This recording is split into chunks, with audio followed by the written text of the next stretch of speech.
Herzlich willkommen, liebe 1000 PS-Fans. Ich begrüße euch heute aus dem Umland von Barcelona vor dem Hintergrund des wunderschönen Montserrat, wo BMW sein neues Adventure Sports Motorrad vorstellt auf Basis der S1000 RR bzw. S1000 R, und das ist die S1000 XR.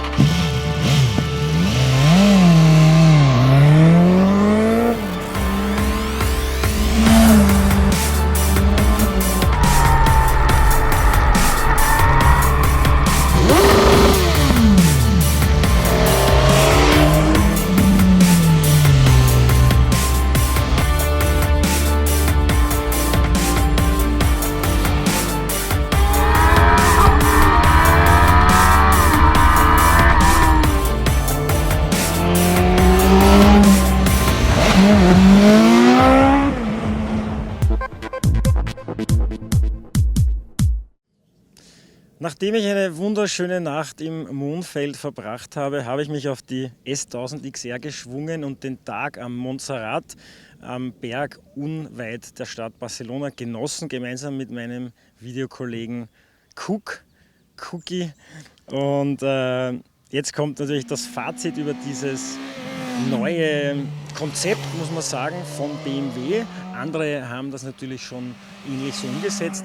Das ist jetzt die Idee von BMW. Die nennen das Ganze Adventure Sports. Der Begriff ist angeblich, wenn ich meinen Kollegen Glauben schenken darf, nicht ganz neu.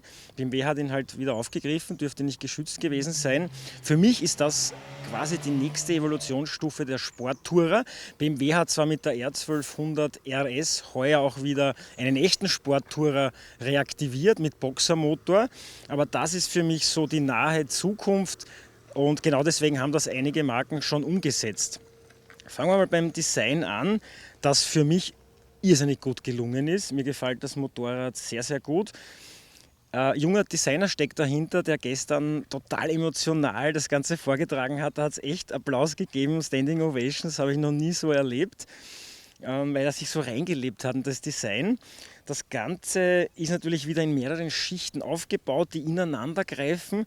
Ich habe ein paar lackierte Flächen und viele schwarze Flächen. Dadurch wirken manche Verkleidungsteile, als würden sie schweben. Das nennt man, glaube ich, Floating Panels.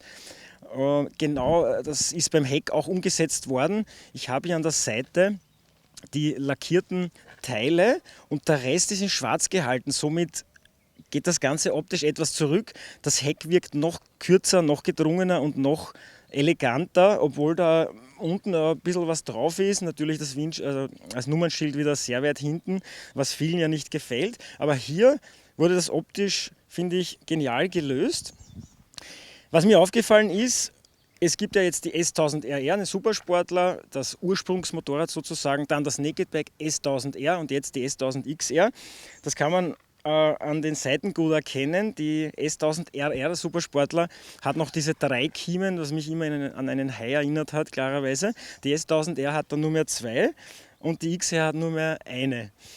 Was die XR auch hat, ist, dass die Scheinwerferkästen, wenn man das so nennen darf, symmetrisch sind. Also auf den ersten Blick wirkt jetzt das Ganze symmetrisch. S1000 RR hat ja dieses hochgezogene Auge, die S1000 R hat wiederum so eine Art Lupenauge, so ein Monokel. Und die XR hat jetzt auf den ersten Blick symmetrische Scheinwerfer, aber innen sind sie auch wieder asymmetrisch. Auch wieder sehr gut gelöst.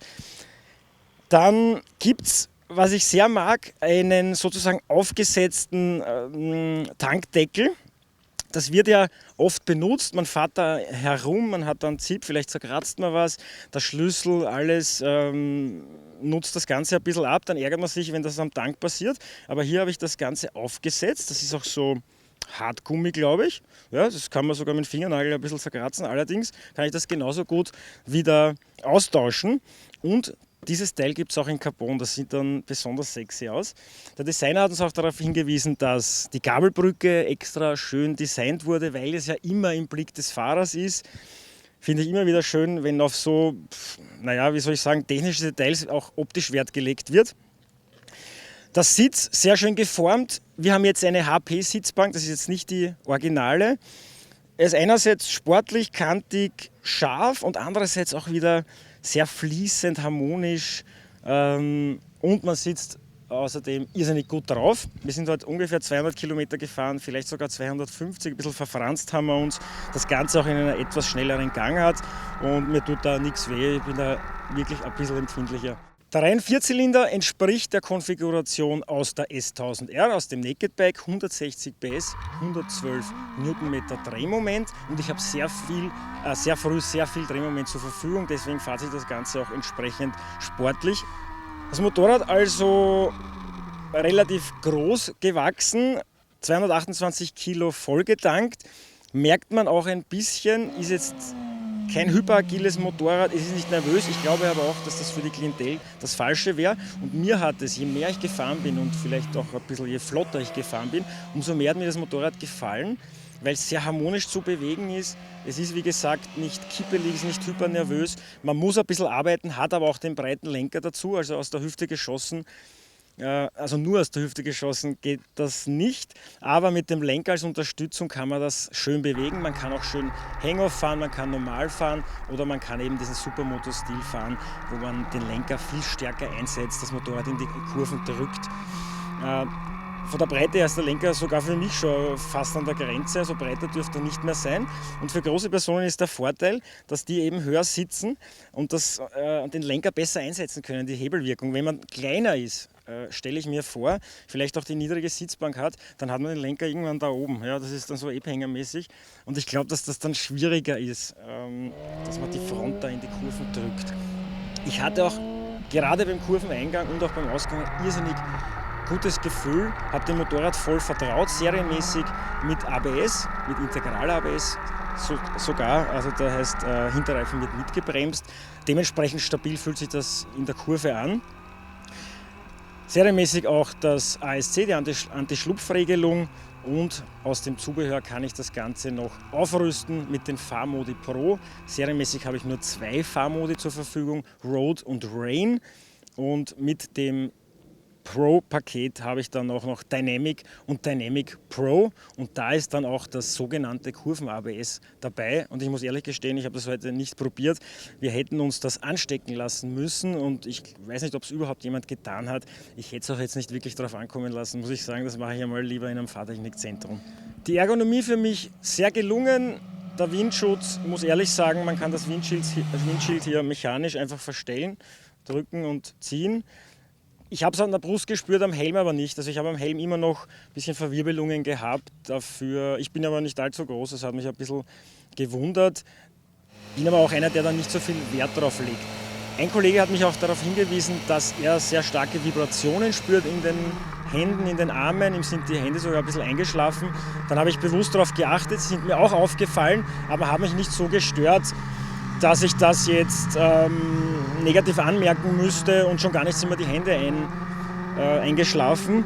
Das ist also auch kein Problem. Die Fußrasten sind ein bisschen gummiert, das nimmt natürlich auch etwas Vibrationen raus. Wir haben übrigens hier keine Angstnippel, sogenannte Angstnippel, montiert. Das ist nicht einmal vorgesehen. Die Schräglagenfreiheit ist super. Bereift ist das Ganze serienmäßig mit Pirelli Diablo Rosso 2, hinten 190 55 17. Vorne 120 70 17, also haben super gehalten heute. Es war wirklich ein bisschen schneller. BMW gibt als Verbrauch an 5,4 Liter, wir haben jetzt 7 gebraucht. Es war also entsprechend schneller. Wir haben auch ein paar Annehmlichkeiten drauf, die man sich leider erst erkaufen muss. Unter anderem das elektronische Fahrwerk, elektronische Geschwindigkeitskontrolle, glaube ich, heißt das oder so. Tempomat ist ein geschützter Begriff. Dann haben wir auch noch Bordcomputer mit diesem Wahlrad, wo man sich auf dem BMW-Navigationssystem gefüllte 1000 Informationen anzeigen lassen kann. Hat mich ein bisschen abgelenkt beim Fahren, deswegen habe ich es dann wieder ausgeschaltet. Heizgriffe haben wir auch oben, gehört ja irgendwie schon zu BMW, sogar zu den Supersportlern. Den Bremshebel kann man in der Weite verstellen, mag ich immer besonders, stelle ich mir immer ein. Die Handguards sind leider auch nicht dabei. Wie gesagt, die Sitzbank haben wir auch schon angesprochen. Und jetzt schon langsam auch Pflicht bei den sportlicheren Motorrädern. Das ist Der Schaltautomat Pro, der kann nicht nur raufschalten bei Vollgas, also wer raufschalten will, der muss am Gas bleiben. Und wer runterschalten will, ohne zu kuppeln, der muss vom Gas gehen. Der muss also das Gas schließen und dann kann man die Gänge sogar ohne Kuppeln runterdrücken. Das ist eine Annehmlichkeit, die ich heute ein paar Mal genutzt habe, vor allem aber beim Runterschalten. Also beim Raufschalten ist auch ein paar Mal gehängt, also ein paar Mal bin ich nicht draufgekommen, habe ich kuppeln müssen. Aber beim Runterschalten, gerade wenn man sogar ein bisschen gemütlicher unterwegs ist, dann ist es einfach bequem, wenn man nicht ständig die linke Hand benutzen muss.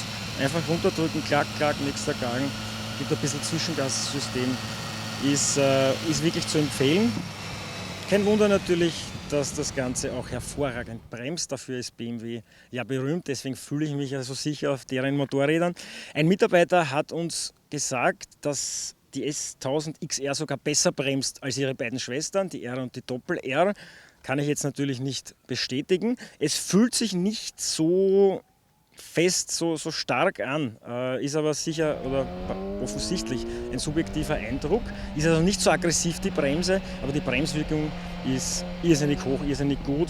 Die Transparenz vom ganzen Fahrwerk, vom ganzen Fahrzeug hat mich echt beeindruckt. Und der Tag heute hat sich richtig ausgezahlt. Ich haue mich jetzt wahrscheinlich wieder ins Mondfeld. Ganz zum Schluss, da es sich ja um eine neue Art vielleicht von Motorrad handelt. Das war ganz interessant zu beobachten. Jeder Journalist hatte irgendwas anderes an. Ich habe die Lederkombi, den Einteiler gewählt, weil ich mich am sichersten damit fühle, weil ich mich am besten damit bewegen kann, weil ich halt auch gern Hang-Off fahre und Knieschleife. Andere sind mit der Enduro-Wäsche hergekommen, also auch mit Enduro-Stiefeln. Würde ich jetzt nicht machen mit einer Big Enduro Reiseenduro, hat das für mich nichts mehr zu tun. Es ist eigentlich ein Performance-Motorrad, mit dem man hervorragend reisen kann, sicher auch zu zweit. Leistung ist genügend vorhanden und das kann man richtig umlegen. Also, dass man da auf die Fußrasten kommt, das muss man einer mal zeigen. Ich meine, ich habe es geschafft, aber andere werden es auch schaffen. Er soll nur beschreiben, dass es ein richtig, richtig sportliches Motorrad ist, aber mit einer großen Portion Komfort und einer großen Portion Reisetauglichkeit.